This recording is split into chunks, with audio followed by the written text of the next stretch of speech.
Okay, hi everyone. Welcome to the new episode of Yotewo podcast. And today we have Anna Maria, one of the founders of Audit.io. Anna Maria, thank you so much for joining.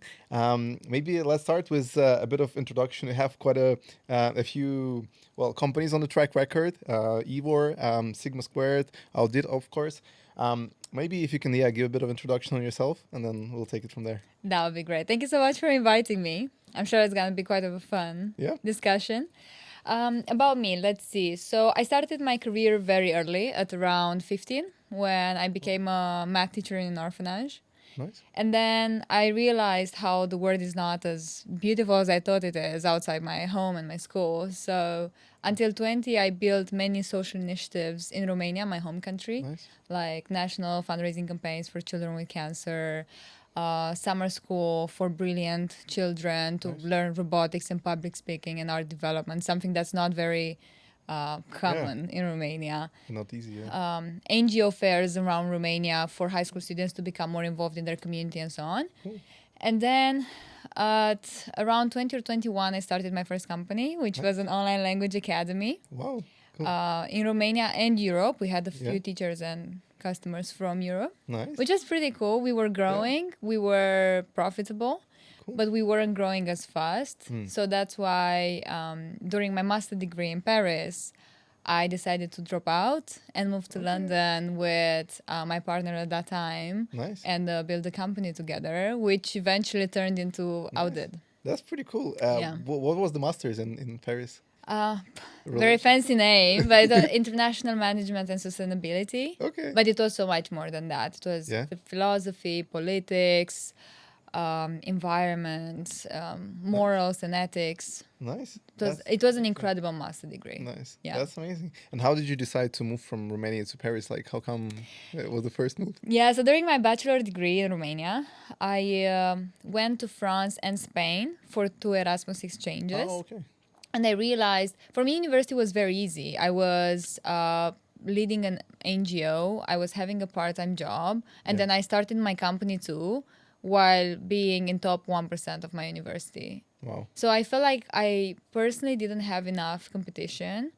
And I decided that I really want to test myself and also to, in a way, to prove to everyone that someone from a town in Romania can go there, especially as I didn't have the financial means other people had, as I depended a lot on scholarships because my parents couldn't support me financially. So I really want to demonstrate that you can do it even if you don't have rich parents, only with your dreams and a desire to do something good in the society. Amazing. That's very impressive. Right, thank you. We'll get to the audit, but now because I didn't know about this app for teaching, maybe if we can like couple minutes just pay to that, like maybe if you can tell how did you come up with the idea of the app in the first place? Yeah, so I was part of ISEC, an international organization for students where we help students go to different countries and volunteer and so on. It was the best volunteering experience I've had, and I strongly recommend ISEC to university students. I learned more business than in my bachelor degree, really. And then I really wanted to start a business. I've been in the social world for 5-6 years at that time, and I said, I really want to do business. I want to see how it is to do a for-profit, because it's a whole different game. Yeah.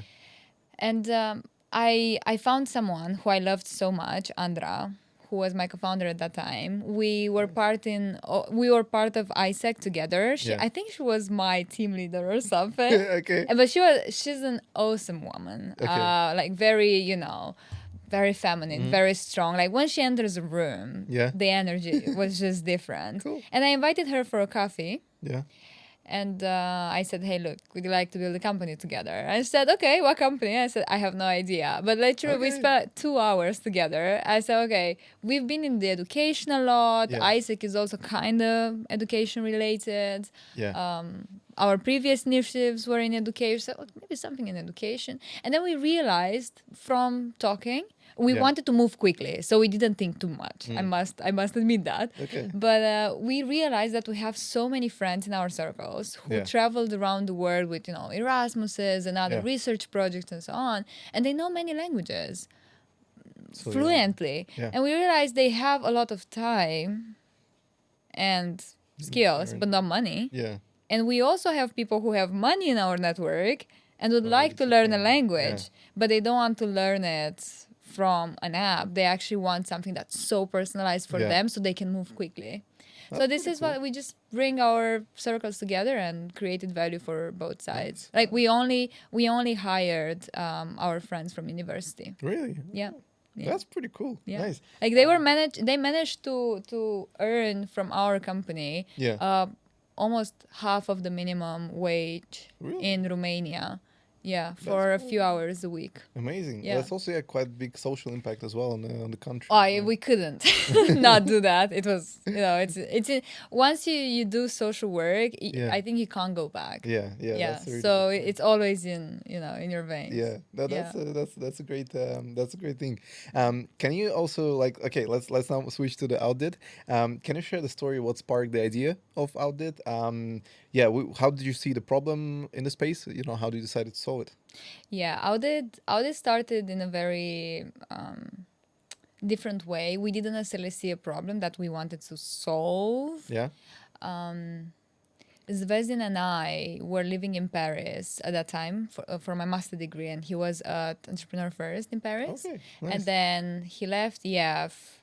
I decided to drop out. We moved to London with nothing. I had maybe maximum $1,000 in my pocket. I knew nothing about London. Really? He was studying at UCL, so Yeah. he had some more connections. He knew some more people. Yeah. But I wouldn't say enough for us to make such a move. Yeah. It was really, really useful that we were together at that time, so we Yeah. could. Our expenses were almost in half, which was incredibly helpful. Of course. And we just started to research. We knew we wanted to start a company, but we didn't know what. So Yeah. it took us 2 months to find the idea for audit. And basically it came very unexpectedly because Zvezdin had to apply for a visa Yeah. or something similar. And he realized that the government in the UK has an app where they ask you to touch your passport against your phone and they extract all the data about you from the passport. And this is what sparked something in Zvezdin's Okay. head. Interesting. And we started to explore more and more the idea, the privacy, cybersecurity. We were in the Yeah. Web3 space Yeah. back then. Yeah. And we talked with many people. And they said, well, we are a little bit afraid of what's going on because it looks like governments will impose identity verification on our services. But we don't want that because it Yeah. doesn't align with one of the main values of Web3, which is privacy, Yeah. and the second one, decentralization. Yeah. Correct. So this is when we created this big dream and big vision of ours to make the internet safer for people, That's amazing. but in a way that nobody will ever has access to who you Yeah. are. Nice. Yeah.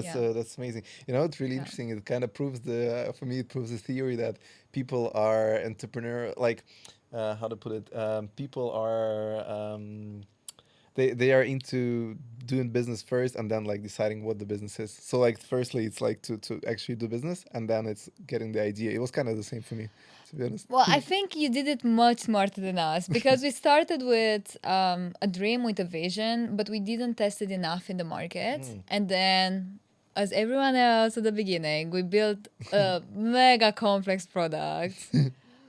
We didn't manage to validate that much. And then we raised our seed round. And then we were still validating. So Okay, we makes knew sense. the product is incredible, but it was a bit too niche and too complex for Okay. companies to use it because most companies and users will trade convenience over privacy. So this okay. was a pretty hard lesson we had to learn. Okay, got it. Yeah. We'll touch up on fundraising a little Yeah, bit in yeah. a bit. But yeah, can I also tell me maybe you're the COO in the company, right? Or kind of a bit of everything. It really depended on the period. I Okay. think I had more CEO responsibilities, and then Zvezdin took more on the CTO role, especially when we We wanted to apply for a patent in America that we did. It's pending. And especially when we started to serve customers, Zvezdin was more on technical side and leading our engineering team, Yeah. while I was more into stakeholder management, partnership, customers, negotiation, and Yeah. so on. So it kind of changed over time. Yeah. He played a really important role in the fundraising per se, because he's really good at negotiating and understand the legal terms. Okay. But for me, it was to make sure that we found those people in the first place. Of course, yeah. And they really align with our values, and we had really great dynamics when we fundraised. Amazing. Yeah. Before we get to the fundraising, one question is how did you approach building a product because it's like Web3 it's deeply technical space. How did you do it like as a non-technical person? Did you push it to Zvezdin or did you? Oh no, you can't, because Zvezdin had more of a CTO profile, right? Yeah. So at the beginning, we knew that I would probably take the CEO role, although I had no idea what he's talking about most of the time. Okay. It was really difficult. 1 year, I was quite homeless. I had a lot of anxiety. I just, from the person who could go on stage and talk in front of hundreds of people, something I've been doing since then, right? Because I started with poetry, and then I went to many stages presenting my poetry or other people's poetry. Yeah. So I used to talking with people all the time, and also working in, with social impact initiatives. You talk with all kinds of people all the time, right? But for some reason, when we started Outdid, I would go to an event and I could barely speak to anyone. I had that freeze moment when I feel like I have no idea what I'm doing. I don't know what I'm talking about. The imposter syndrome, kind of? Yeah. It was really terrible. It took me around 1 year, to feel comfortable to talk about it, and to just go and say, look, like, this is what we do, and this is what I do and stuff. But it was more of a mental space rather than the actual reality. Yeah. Okay, that's interesting. And then to the fundraising bit. So you guys fundraised 2.5 million for Outdid. It was a seed round, right? Mm-hmm. Okay. Can you share the journey on that side? What strategy did you use for fundraising? How did it go? And especially, I recently heard a story about you guys going to some Web3 conference. If you can touch upon that maybe as well. Oh, no. Yeah. Fundraising is not actually as hard as people think it is. Okay. Usually the strategies are not right. Okay. Because if everyone looks at what YC says, at what whatever investor says and so on, then everyone does the same, then how are the investors going to choose? Right? So you always... I think the secret is really to be authentic, improve your storytelling skills, and really try to be different. Like, the way you approach investors must be not twice better and more different than your colleague, but 10 times different. And I think that would make a huge impact, because at the end of the day, the first impression is what matters almost the most, especially for pre-seed and seed. Yeah, that's true. So from Series A and above, we're talking about metrics. We're not talking about dreams anymore. Yeah. But that's a really good point. Did you guys reach out initially to both VCs and angels? How did it look for you? It was mega chaotic. Yeah. So for the first 8 months, we had no idea what we're doing, to be honest. It was really difficult. The first 8 months of our fundraising process was terrible, because we didn't even look for a lead. We didn't know we have to look for a lead investor first. Yeah. I know it's very obvious, but back then we had no idea. So basically we were negotiating terms with every single VC, even before they confirmed they want to be in the round. So that was taking a lot of time. Yeah. And then with angels, the same. We didn't really know. We kind of changed the story based on the person, which wasn't right at all. But we thought that's the way to get them in, but it didn't work. So for the first 8 months, we only kind of onboarded a few angels, but that's it. Almost, actually no VC. Okay. But How much was your pre-seed, by the way? Did you the story is a bit different. We raised a 50K grant first. Nice. Then we wanted to raise 1 million. Okay. But our lead investor came and said, well, our 1 million is our minimum ticket, guys. do you want to First, raise more? yeah. I said, well, what is more? And then we want to raise 2 million, but then we went to Chicago to meet with our lead investor, and he Yeah. said, guys, we like you so much, we want to put 500K more, and we got 2.5. Wow. That's So- crazy. So it's from it 50K to 2.5. Yeah, literally, yeah. That's But crazy.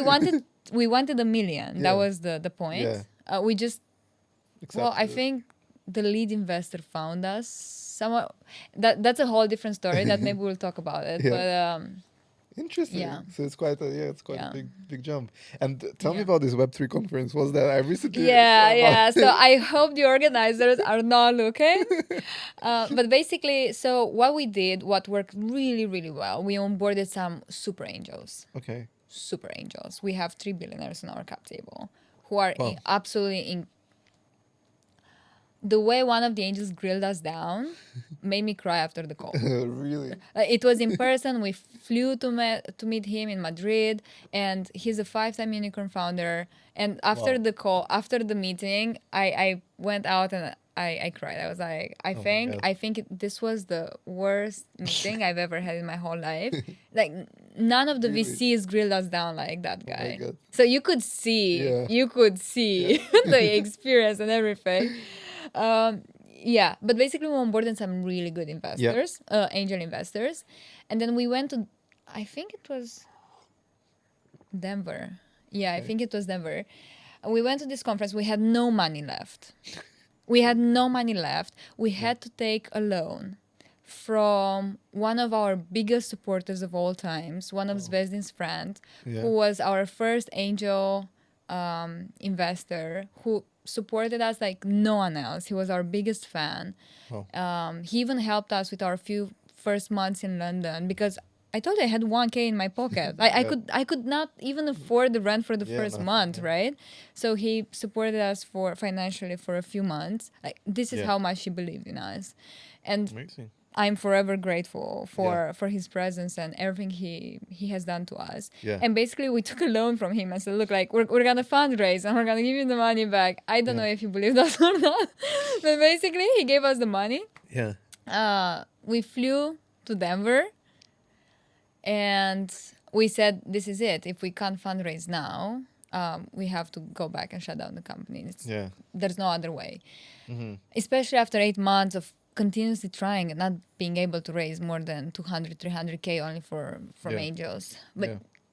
we didn't want to close around only with angels and Yeah. so on. So we went to Denver and we just got more creative for some reason. we had no money. We went to the conference. We got a ticket. I think we said we're students or something. So we got in for half the price. But we just didn't have money. Yeah. And we got in. And then we found a whiteboard and some chairs somewhere. Yeah. We not stole them, but took them from where they were. Used them, yeah. We put them next to the sponsors who had their own booths and whatever. And we wrote some nice things, and I designed it, the whiteboard a little bit, so we look like sponsors, but from a lower tier. Yeah. And it That's was pretty- crazy how many investors came to us Really? because they thought we're sponsors. That's Yeah, cool. because it's a way to filter after all, Yeah, right? Of course. So this is how we got our follow investor, Superscript. They found us like that. Nice. Yeah, and it was love at first sight. I love all the 3 partners Superscript Yeah. has. They were super hands-on. They helped us a lot. Like if someone fundraises, I really recommend. I understand you want to go for a big lead investor, big name and stuff, but they're not going to be hands-on. So it's better That's to true. always get a smaller VC investor, yeah. who is going to be there with you. 100% And for agree. us, wow, the way they helped us with some of the biggest decisions we had to make in our business was I can't put a price tag on it, That's basically. amazing. And then how we met the lead investor. Yeah. And this is where the story starts to be a bit more funny. I went to an event invited by a friend, Yeah. and we found this guy who was organizing a demo day Okay. in the next 2 days. Or actually, no, I think the next day even. And Okay. someone I think gave up and he had one spot left. Okay. And he said, guys, I like you. Wouldn't you like to come? But we had no idea who that guy is. We just had a super Okay. meaningful conversation. Yeah. He said, would you like to come? I said, well, We have nothing else to do. Like Yeah. we're just trying, you know. Yeah. And he said, "Okay, come." And that morning, of 2-3 hours before the Yeah. demo day itself, we realized, well, 10 companies are going to present. Yeah. And I told Zvezdin, we're not going to fundraise if we go like everyone else. If we just go and present our company like it's the best company in the world, it's our baby, nobody cares. Yeah, yeah. Like in a room with 50 people, nobody cares about Yeah, your company. that's true. Like unless it really looks like it's going to make millions of dollars, nobody Yeah. cares about you, That's true. right? And especially listening to the other 9 companies, I almost fell asleep. It was so boring because everyone was Okay. kind of the same. Yeah. So I told Z, we need to do something else. Yeah. And that morning, we started to brainstorm and we came up with the idea to do a theater play.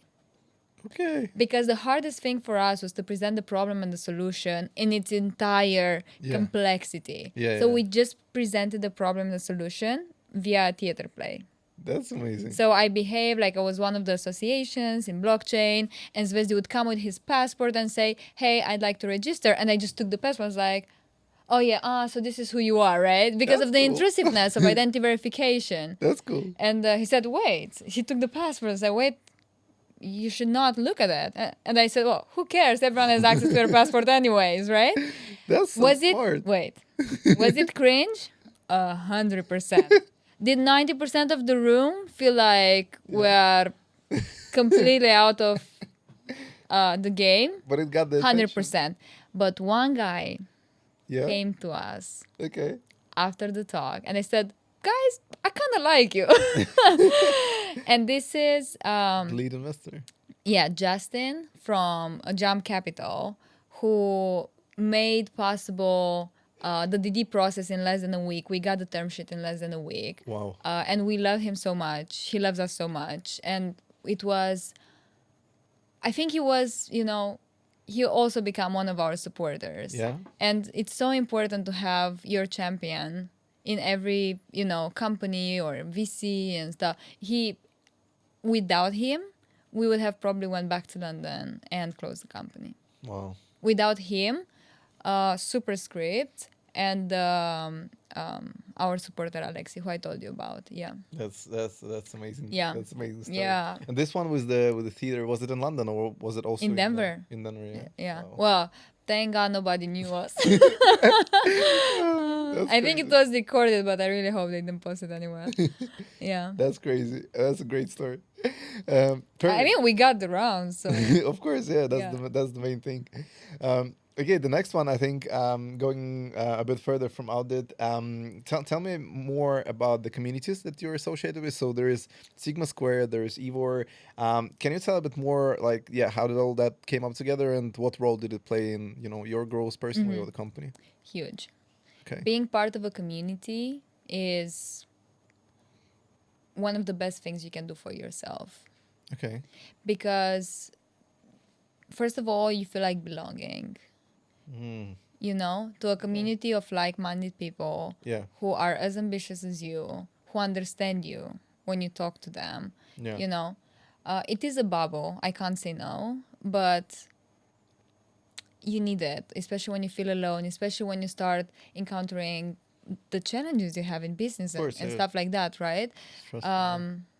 They help you with resources in most often. So I'm part of Sigma, and I'm also a venture scout for Ewer. But at the same time, I'm also part of many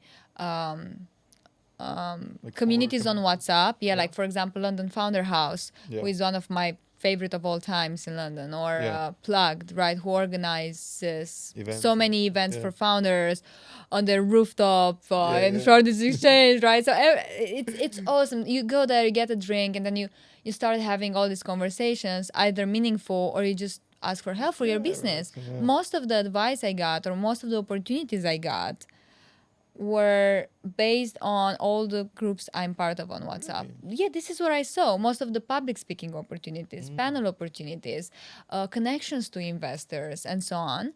And this is what I do. I and my co-executive Ina. Yeah. Ina and I are co-executives for the UK chapter of Sigma Squared, Yeah. Nice. which, by the way, is a community for incredibly ambitious founders under 26 who tackle global challenges. Global. So the UK chapter is one of the biggest ones in the world. So we keep growing every year by 10 or 20 new fellows. Nice. Yeah, we're like 140 right now. Wow. Yeah, it That's feels like a crazy. mini corporation Yeah. because there's a lot of work to do, Of and it's course. all volunteering. Yeah. But Right. basically, Ina focuses a lot on making sure the community is well. Yeah. She organizes the events. She creates the bridges between the people in our community, Yeah. while I'm more focusing on the outward Yeah. communication, so bringing investors, Yeah. partners, Okay. and everyone else who would really benefit our community from, like discounts from different companies. We have you as one of our official partners, so that's wonderful. Thank you. And you were is an accelerator. Yeah. Is one of the best accelerators in Europe for founders. The deals are very good. They just changed the deal this year. They Yeah. raised, I think, a 60 million round Yep. I've this seen that. year. And Daniel and the team are absolutely incredible. Yeah. And I'm a venture scout for them. That's Yeah. amazing. Yeah. That's amazing. Yeah. Perfect. My next one is a bit related to what we do. So you meet a lot of founders through all this network and communities. Do you see this problem of them struggling with early stage like hiring, especially for tech people? Do you think that's something that you see on Yeah. the Yeah, we see it Yeah. all the time. Like if I'm sure you're also part of these groups and you probably saw many times Yeah. how, hey, I'm hiring. And then 1 week later, hey, I'm also hiring. Like, can you Of course. recommend anyone? And usually they find it so difficult to hire that they give you 5 to 10K Yeah. if you refer someone. Yeah, that's crazy. That's That's crazy. crazy. Yeah. Yeah. But that's also because we are in this founder bubble. Yeah. So we are all founders. Yeah. And yeah, we are not that's really true. connected with anything that's outside that. That's true. Right? So that's why this is where companies like yours come and play a really important role. So we stop wasting time on something that's actually one of the most important parts of our business, which is hiring, right? Yeah. So if you can find more efficient processes or partners who can help you, that's great. Maybe you can't do it if you just bootstrapped your company, but if you raise the Yeah. pre-seed or seed, Yeah. it might be worth doing it. Yeah. Yeah. That's a really good point. Thank you so much. Yeah. Perfect. I think looking ahead, tell what's next personally for you. What's the next step? Yeah. So definitely a founder. Yeah, of course. I'm still calculating my next moves because I'm still part of Outdead. Yeah. Although we're probably selling the company, but that's a bit more not public yet. So we'll keep Keeping it it that. quiet, yeah. But I'm definitely planning my next moves. Yeah. I've been taking the last few months were a bit easier on me. I've been taking more time to see That's great. what I actually want to do with my life, what's my actual calling. Yeah. And the thing is, a month and a half ago, I had a surgery, an easy surgery, but it was a surgery. Yeah. And very unexpected. Like at night, I felt bad, Oh my and in a God. few hours, I had the surgery. Amazing. Yeah. But I was super grateful it happened in Romania, so my family Okay. was around, and it Good was hospitals. yeah, really, Yeah. it was great. The whole Yeah. experience was amazing. Yeah. The only problem was that I couldn't really read anything. I couldn't use devices because I was very nauseous from the surgery for Yeah. around 3-4 days. Wow. So the only thing I could do was to just stare at the white ceiling for the whole period. And this is when I realized how lonely people are in hospitals Mm. and how some people have no one to visit them, Mm. which is really difficult and Yeah. painful. And combined with this, I also had I've been struggling with some health challenges since Yeah. 14, and then I've been on hormones for almost a decade before I started to take my health in my own hands, because I realized that the hormones are actually not doing me good at all, and my problems keep evolving and evolving. Mm. Although I've been taking all these Yeah. pills which are so disruptive for my whole life and the way I see life, and hormones affect even the way you choose your partner, Yeah, of course. right? So it's incredible. So this to combine, I was in this hospital looking at the ceiling, and I kind of felt in my whole body how my life calling is probably in health. Mm. That's interesting. And you know what's funny? Mm. When I went back to Romania now during the surgery, I realized in the old place I stayed in, I realized that I actually found a post note where I wrote my 3 goals in life. Yeah. So I was 15 when I wrote that. First one, I will marry Zayn from One Direction. I mean priorities, yeah? Yeah. And the second one, I want to build a hospital. Okay. But I completely forgot Forgot about about that. And during my hospital stay, Yeah. I realized that my dream, my life vision would be to create a chain of clinics and hospitals in which the classic medicine come together with ancient knowledge. And basically, every time you would go to the doctor, you'd see two actually, a classic doctor and an alternative practitioner. Yeah. And basically, we will always try the non-intrusive ways first. We will always look at the roots of what's going on with you. That's And cool. only then, if nothing worse, we're going to go for intrusive medicine, like hormones, like surgeries, like all this crazy stuff, right?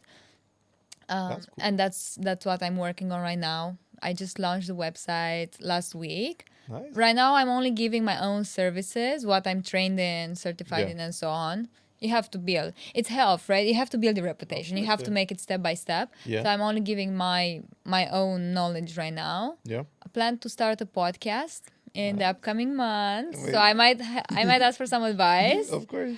And then in a few years from now, probably start Yeah. that. It's Nice. called humaninstitutes.com. By the way. Okay. Yeah, super Interesting. excited. And in the meantime, because you asked me for my next moves, Yeah. in the short term, I also started the ghostwriting creative studio Okay. Nice. because I'm very passionate about writing. Yeah. I'm a little poet. Nice. Yeah, I won a few prizes on that. Amazing. And I like reciting poems on stages. Amazing.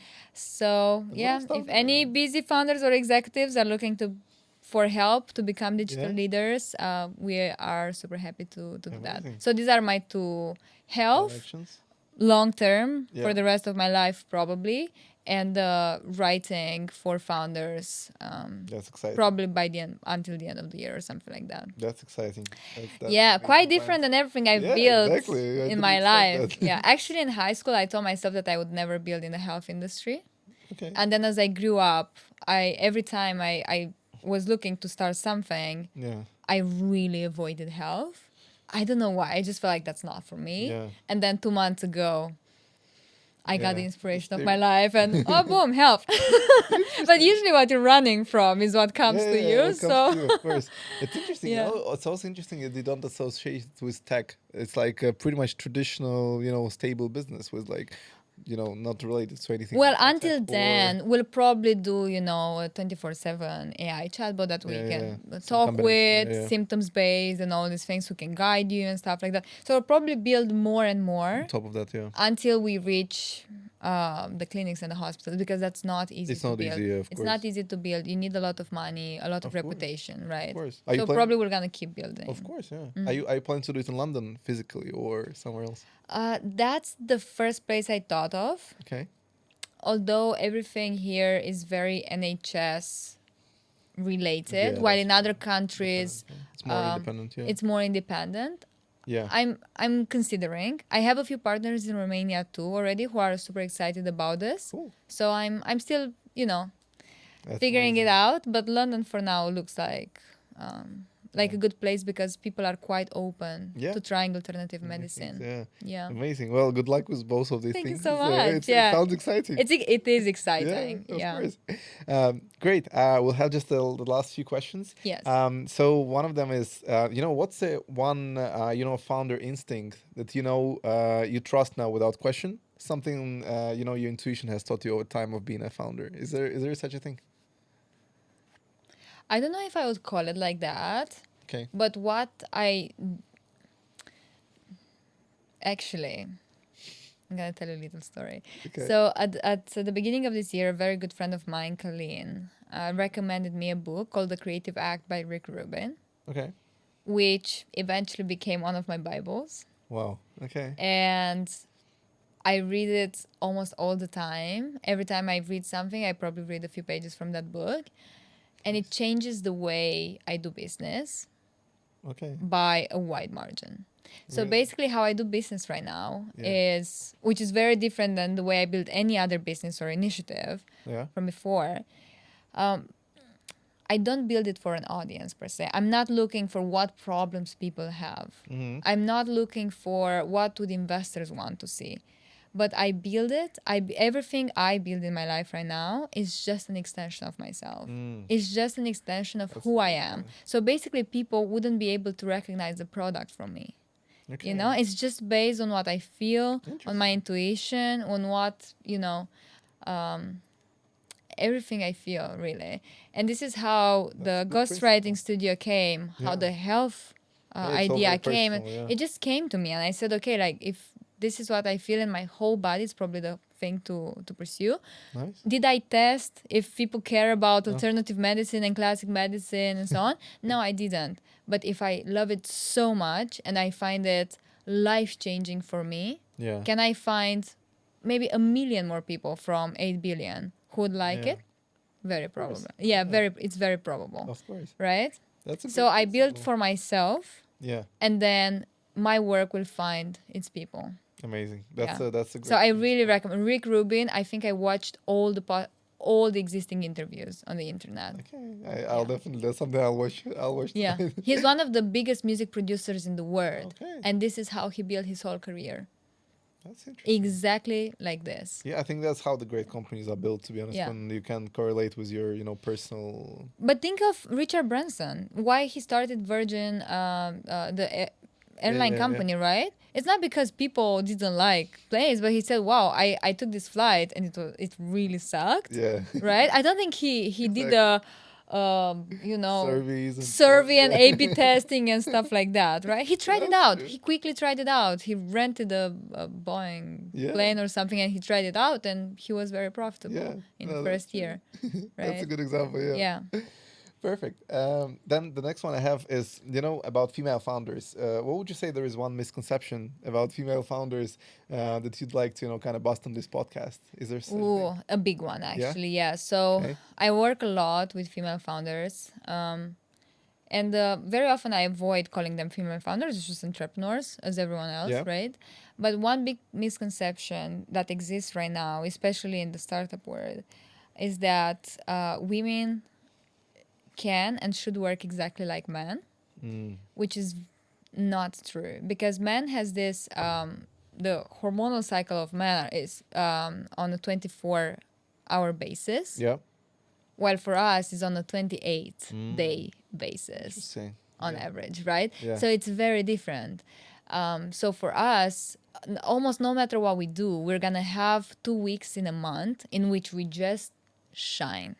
Like, we're gonna be maybe twice more productive than Yeah. a man. Yeah. We're gonna go on stage and deliver Greatest one of speeches. Yeah. the greatest speeches, and we're just like, your face just glows up. Yeah. The way you wear your clothes is just different. Your energy when you enter a room is different. And then we definitely have a week in which we are much slower, in which we are much better at planning than Than we are at executing. speaking, for Yeah. example, right? And stuff like that. And understanding this changes the whole game. I almost never have calls in that Yeah, slower period of week. time, No, yeah. because I know I can have it. It's not like I can't talk, Yeah, right? of course. But it's not The gonna be wrong the use same. of the- It's yeah. not gonna be the same. Yeah. And this is when I put all my mini tasks, clearing up, Yeah. responding to Admin, emails, yeah.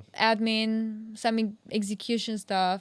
Yeah. That's And this is something I think women should accept, Yeah. and also people to understand. That's a Yeah. really great point. This is something like it planted so many thoughts in my mind now. Well, I'm sure you know so much more because of your wife, but Yeah, but Yeah. it's pretty interesting thought, to be honest. That's a great one. And just the wrap up question: if you were to relaunch Audit or any other project again, what would you do differently? It might be in a product team, whatever. first, what Rick Rubin taught me.